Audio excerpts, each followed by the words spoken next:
жакшылыкка чакырып, жамандыктан кайтарып коюу.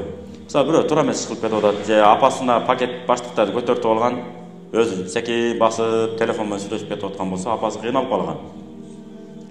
Анан акырын айтып коебуз: "Тууган, апаңыздын жашы 50ден өтүп калыптыр. Сиз болуп толуп турган убагыңыз экен, 20-22 уят да" деп эле, "Алда аны көтөр баштык деп, өзүң алып албайсыңбы?"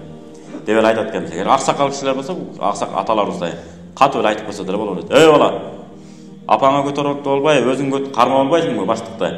деп эле мындай айтыш керек. Ушуга бир коркунучтуу нерселер пайда болду азыр. Сөз көтөрө албайбыз. Аксакал айтып атабы, көксакал айтып атабы, кээде сөздү көтөрө албай, титиреңдеп, башкача болуп кетебиз. Ушуларды негизи эптеп токтотуп, туруктуулукка, токтоолукка өтүшүбүз керек. Бунун бирден бир себеби ата-энелерибиз бизди эркин кое берген, өтө эле. Анан кокуй балабыз акча таап атат, анан тыйын таап атат деп, тигинси да мен тыйын таап атам, акча таап атам дегенсип, ата-энеге үстүнөн карап атпайбыз азыр. Мындай кылыш керек эле балам. Эми мындай кылган атабыз десе, баланын көңүлүнө туура келип калса, болду аны бүтүрөбүз деп бүтүрүп коет.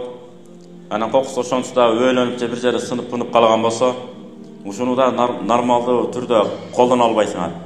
Жакшынакай кылып эле колдонсоңор болот да. Же убагында айтып койсоңор, мен деле киши жалдап берейинби деп, мындай ызырынып сүйлөнгөн дагы балдар бар экен. Ошону абайлаш керек. Бир күн келет, атабызды, энебизди бир жыттап алсам сонун болот эле, маектешип отуруп алсам жакшы болот эле деп. Бир күн кете берет тиги дүйнөнү көздөй. Анан өзүбүз ата-эне болгондо анан сезип баштайт экенбиз. Балдарыбыз 20-га, 25-30-га чыкканда, окуй.